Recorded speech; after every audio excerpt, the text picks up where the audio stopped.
It's a new week and we're back. So coming up on Worlds Asunder.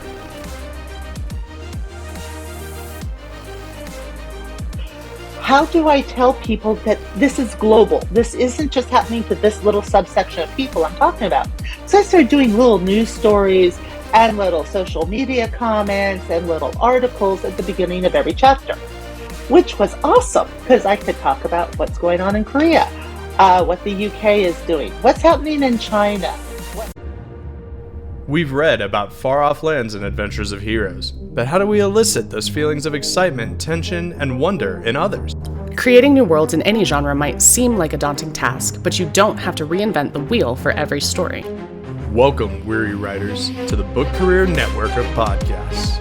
My co-host is David Shadoin, better known as Shady. It's not just a descriptor, it's also his moniker. And she's Haley H.Y. Gregor, your friendly post-apocalyptic wasteland elf. Together, we've got enough published to fill a small shelf, but why should you listen to us? Because we called in some favors. Our friends and colleagues, some of the best and brightest, join us weekly to bring you tips and tricks for your world building and character development. So, open up your ear holes, Get out your pen and paper, and get ready for us to tear Worlds Asunder. So apparently the surprise last week was that we had to take a week off. We apologize, but we're back with Mel Todd, She's a Badass, Part 1. Welcome back to Worlds Asunder, the only world-building podcast, your favorite world-building podcast, giving you 2025 with a slice of alcoholic cherry. This podcast brought to you by Old Fashioned. Thank you. not a sponsor yet. Old Fashioned's not a brand. I was going to say this would be a little hard to find that as a sponsor, so if you do, more power to you. I could probably find a company called Old Fashioned that, Thank has you guys nothing for to do with killing the my drink. joke. Sorry. You're welcome. I buried that joke right where it belonged. Somebody boo this woman. Speaking of, my co-host, as always, is Haley H.Y. Gregor, coming in hot with the terrible jokes. I am Shady David Shadoin, as always. Turns out I don't really change my name very often, so... but today, we are excited to introduce you guys to, if you haven't heard of her yet, you probably half our audience already has, but she has over 44 titles out. Her urban science fiction, the Kaylid Chronicles, the Blood Wars series, and the Twisted Luck series are all out and terrorizing the world. Her upcoming 2025 releases include the Noble's Luck trilogy, which is a Victorian urban fantasy set in the same universe as Twisted Luck.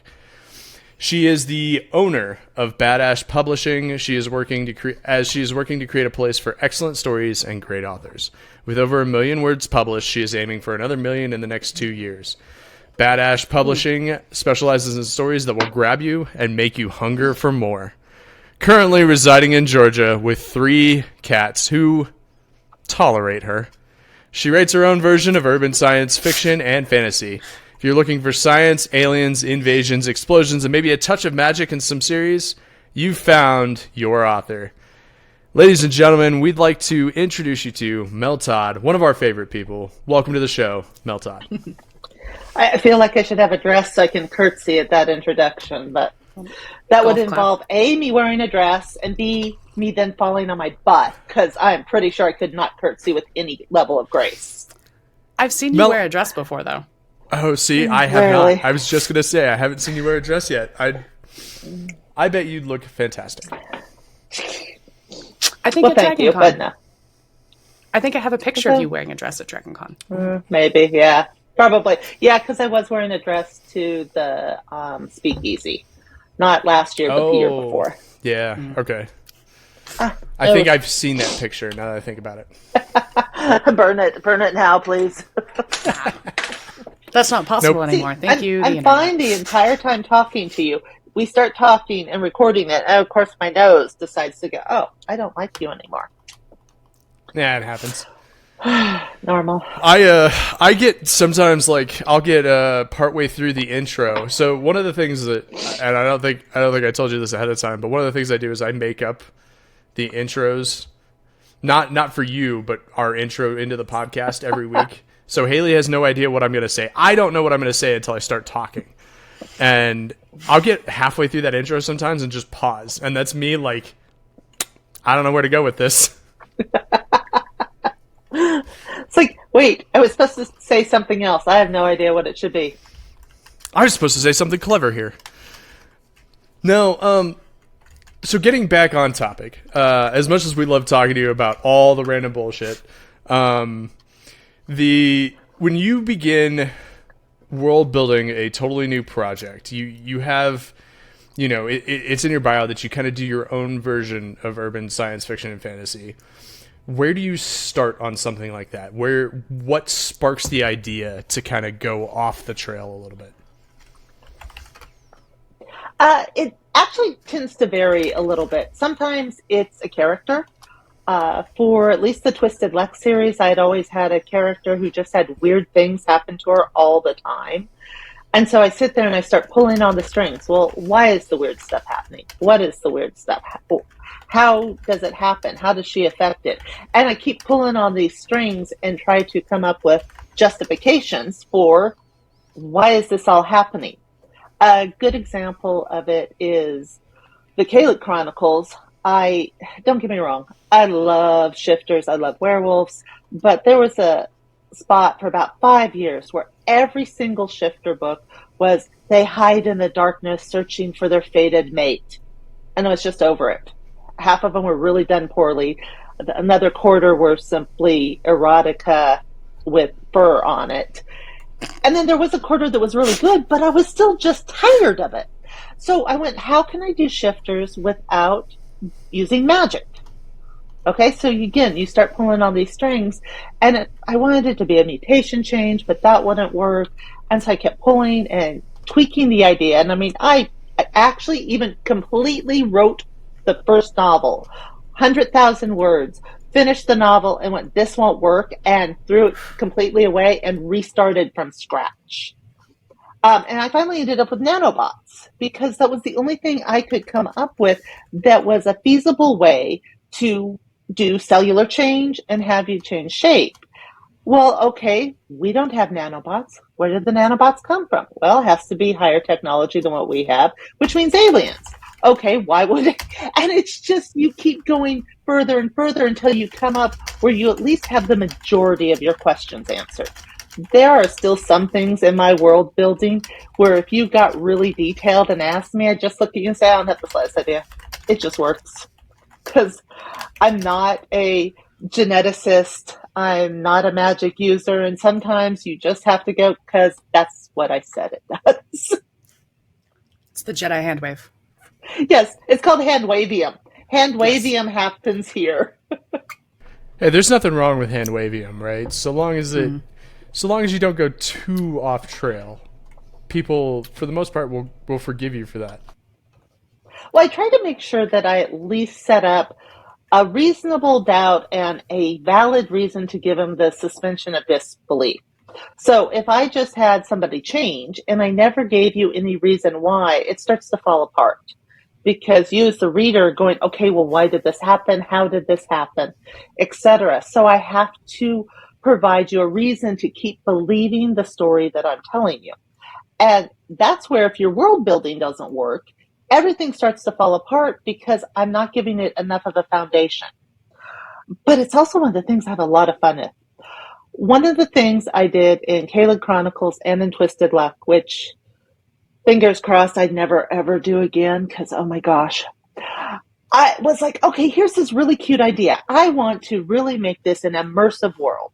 But by definition, when you're storytelling, you really are only following the story of maybe 1 to 5 people. But there's a few crazy people who might do up to 10.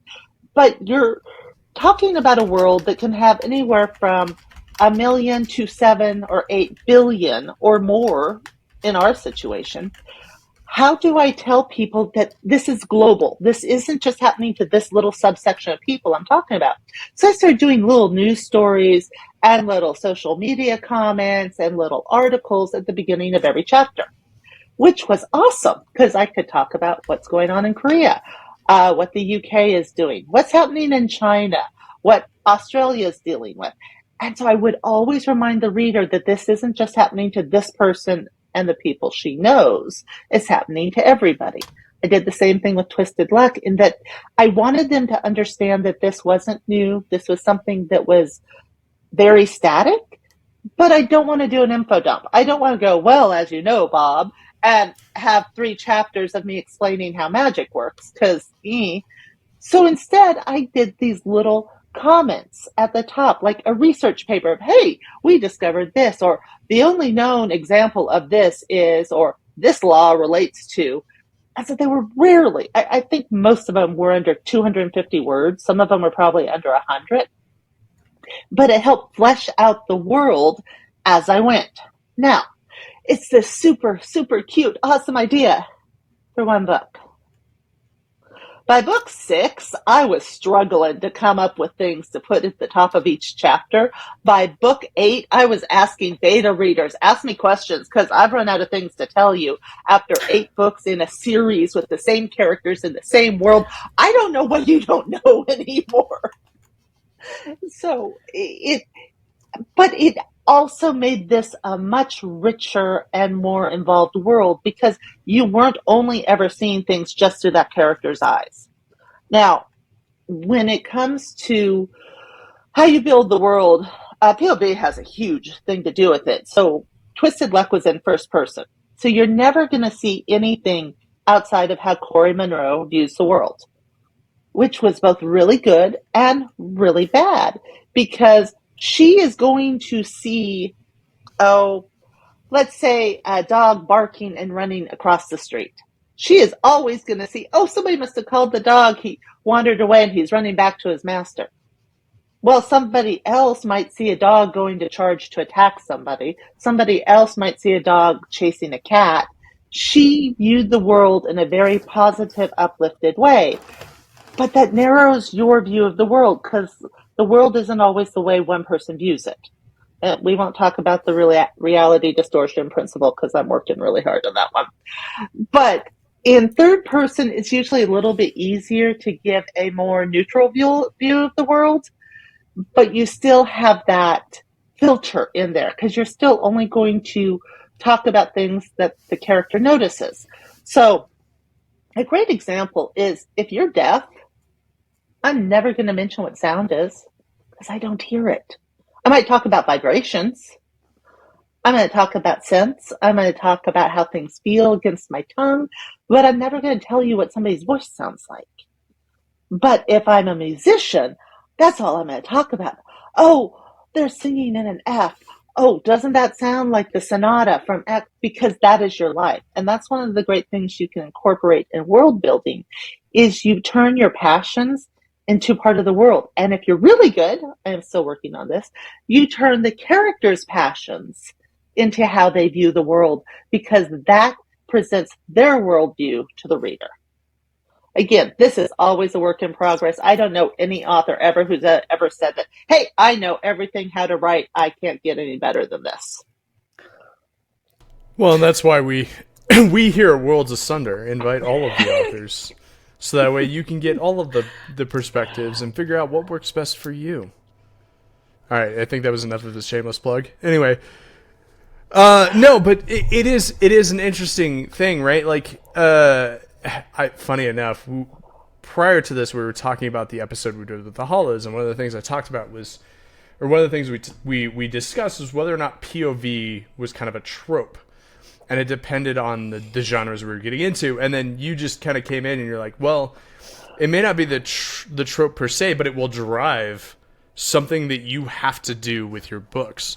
And being able to understand that the POV, if you're in first person, you're only going to be able to describe the things that they're going to focus on.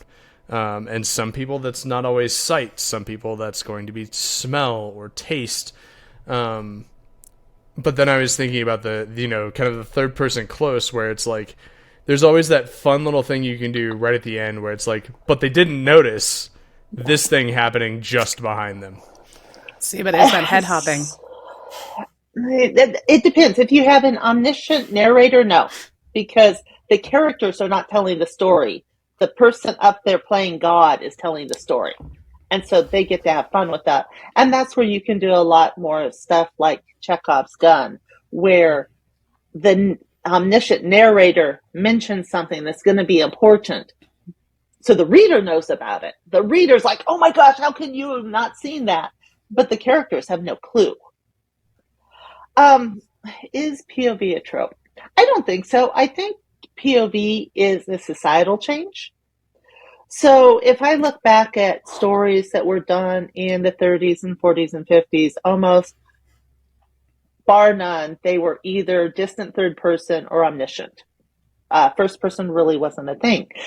However, you still have Mary Shelley, who was writing in first person in the 1800s. A lot of it comes from what people are hungry for.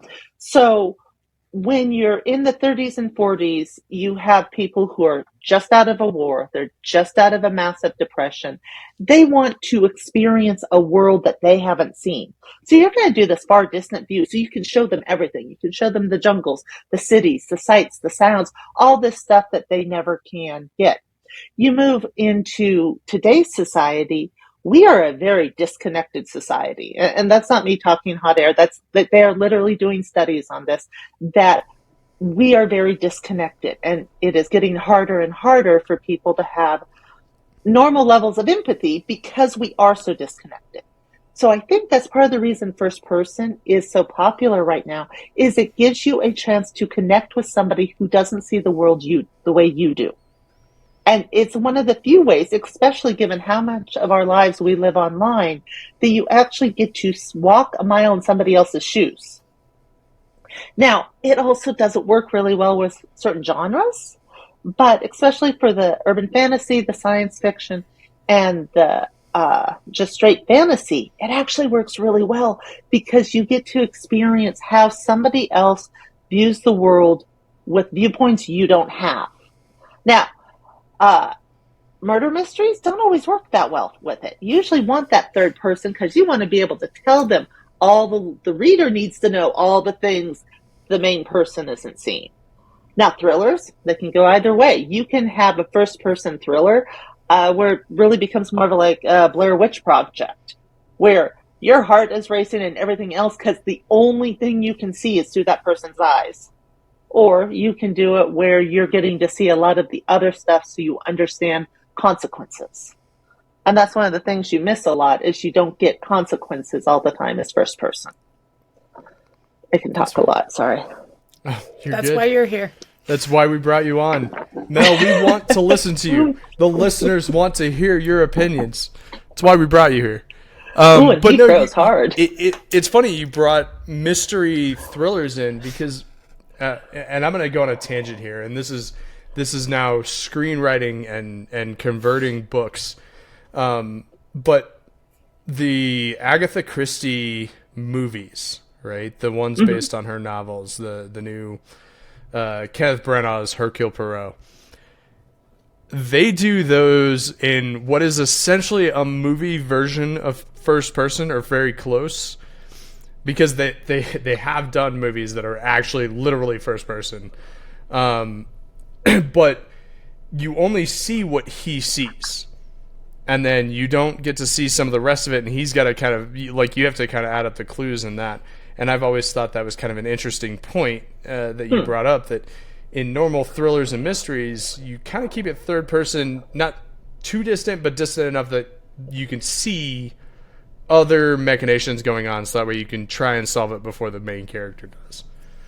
So, look at that. We didn't even... a cat that pushed open the door, and I'm trying to figure out where she is, because I want to close my door, because I'm horrible. I keep my house freezing and my office warm, so when the doors open, all the cold air comes in and washes across me.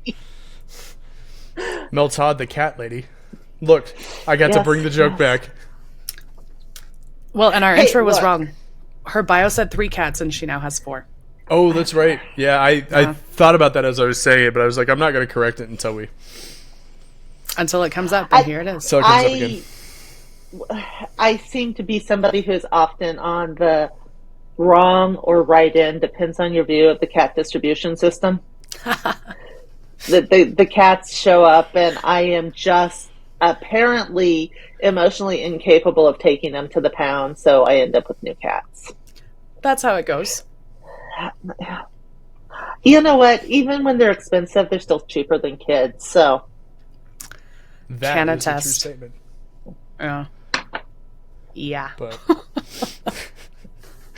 all right. Kind of moving on, because we could do a whole episode on POV, and I might actually. Oh yeah. We might add that to a list of panelist episodes that we do. Hopefully, we're gonna If start you getting ever to some of those do, this year.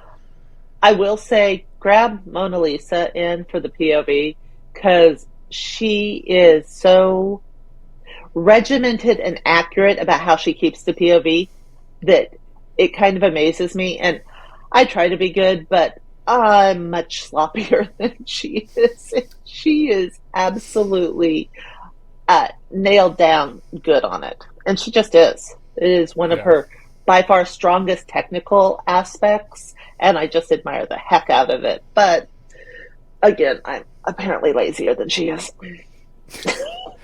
Different I don't want to strengths. spend 5 months editing. Based on that remark, I think the rest of us are lazier than that. So, but Mel, do you have any advice for new writers on the best ways to blend science fiction and fantasy? It depends. Is Star Wars a science fiction movie or a fantasy movie?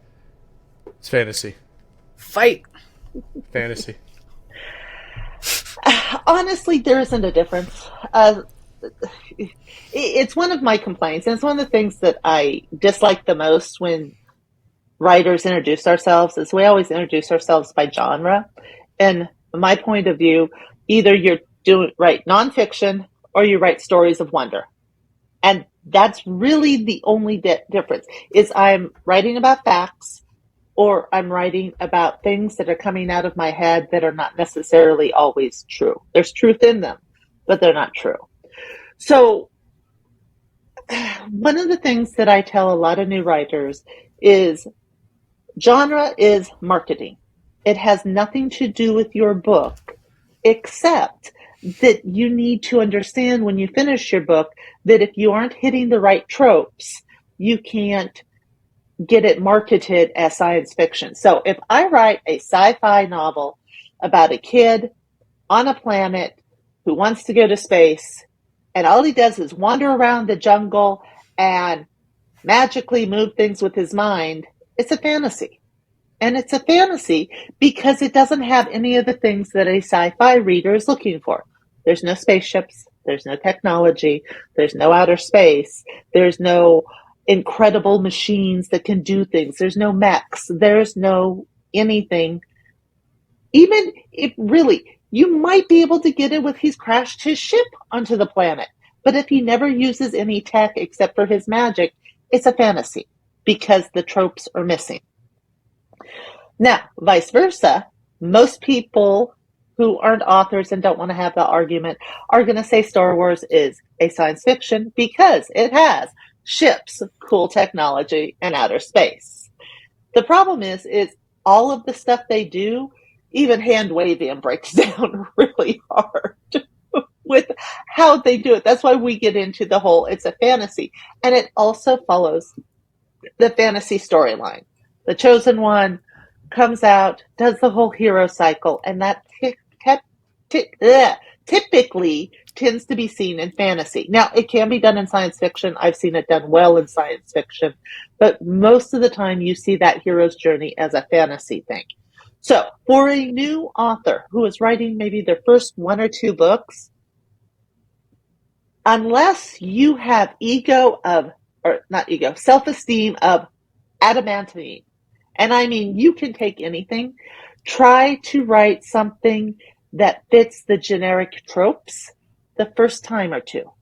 Do the Chosen One, do the prophecy, do the spaceship, do something that you can take your take on, but it still follows the tropes, because people are mean. People are really mean. And it is probably one of the hardest things as an author, that literally you have to take this little piece of your heart and sell it as if it's something that has no meaning to you, and it always has meaning to you. And people are mean. So if you really want to write something off the wall, something that nobody's ever seen, something that transposes all of the tropes, go for it. Absolutely go for it. Write your heart out. Be ready and understand that people are mean. I mean, I wish I could say that people are nice, but no, most people cannot follow the just don't be a jerk. They just can't. But when it comes to writing your story, what sort of story do you want to tell? I will say that I almost purposely go against the common advice because I don't want to tell the stories that are out there. I want to tell something different and something that maybe you haven't seen. Case in point, I'm almost done with epic fantasy. And by epic, I mean I'm at 190,000 words and probably have another 10 or 12,000 to go. This book's taken me a while. But it has no orcs, it has no elves, it has no dwarves, it has no humans.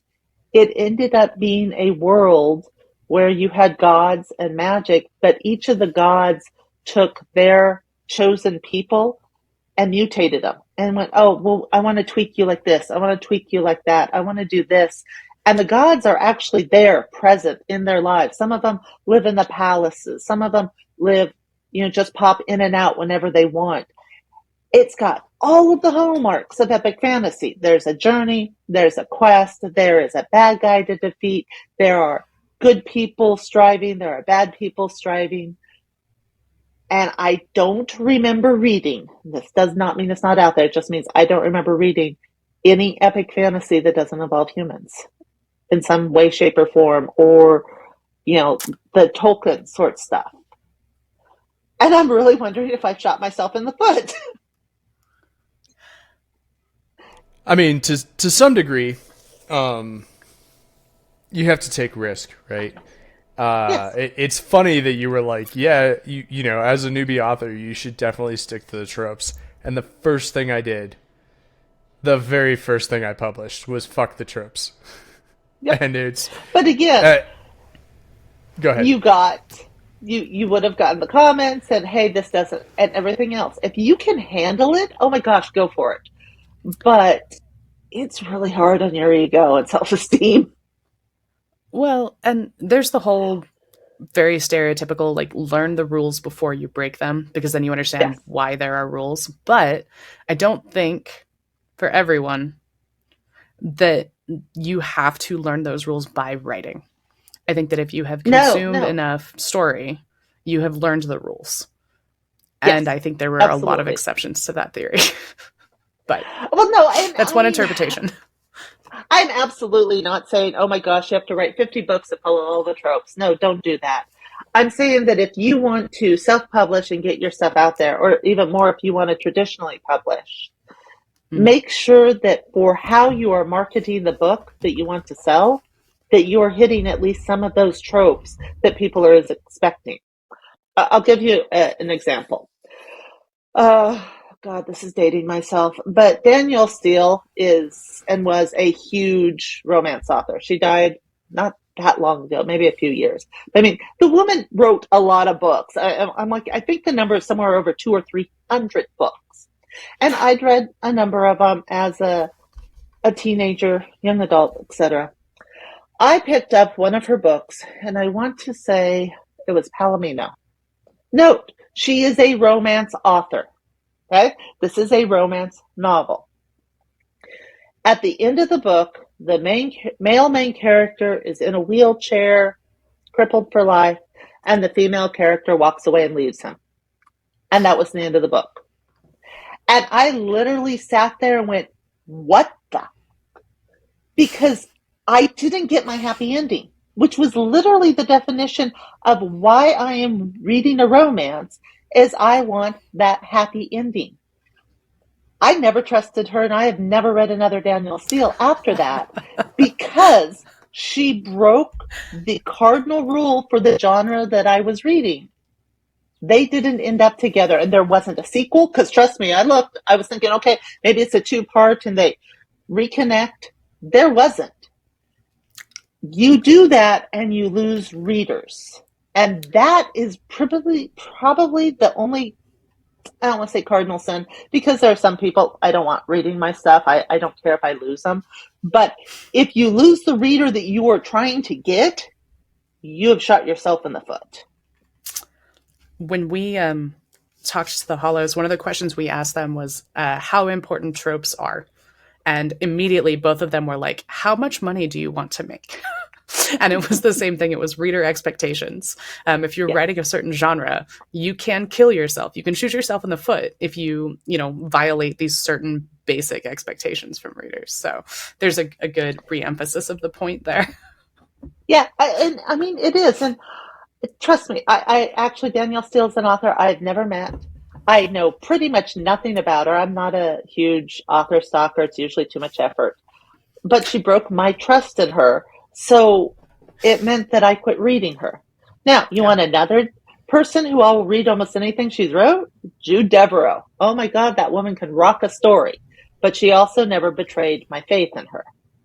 Now, I sometimes do it because I'm not very good at writing pure bad guys. I don't tend to do the big bad really well. I'm trying really hard in this one. And some people don't like the way my book's in because I don't have a yay, we won moment. And I almost never do, because as much as I hate to say it in life, we rarely get those yay, I won. There's no more, everything's done and it's completely over. Example, you graduate college. Yes, you did it.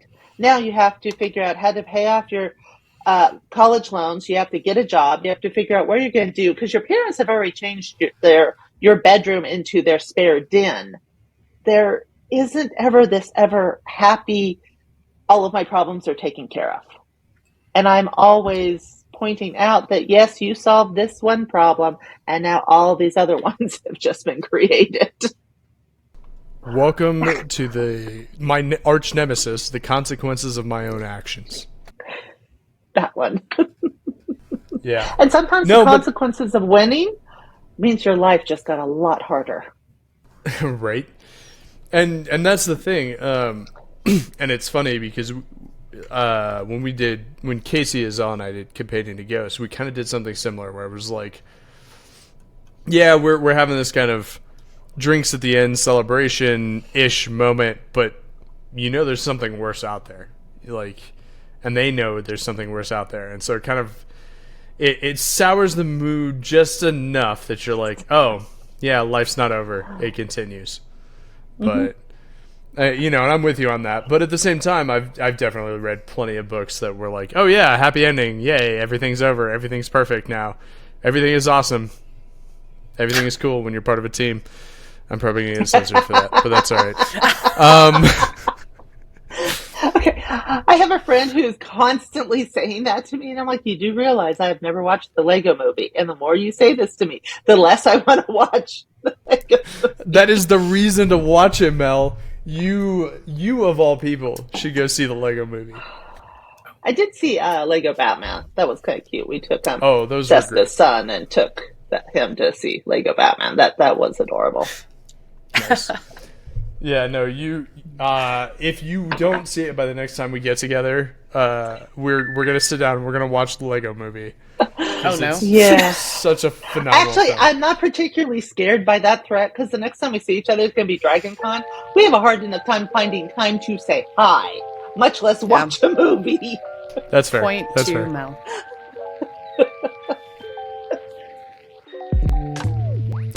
And that's the end of part 1 from Mel Todd. We hope you enjoyed discussing POVs with us, as well as rehashing out some of the trope talk, and hope you learned a little something about how she helps build out her world for her readers. We'd also like to extend an apology to Miss Danielle Steele for wrongfully assuming that she had died. She has now 210 books, with her 210th coming out this month, back on January 2nd, I believe. Thanks to Book Career Network and Nick Thacker for hosting us. As always, you can find our links in the show notes. Make sure you go check out She's a Badass Part 2 next week with Mel Todd. And it'll be Part 2 of 4. So get up for it. Make sure you like, comment, and subscribe wherever you listen to podcasts, and give us a share. Let your friends know that we exist. And as always, thanks for helping us tear the worlds asunder. And we'll see you next time.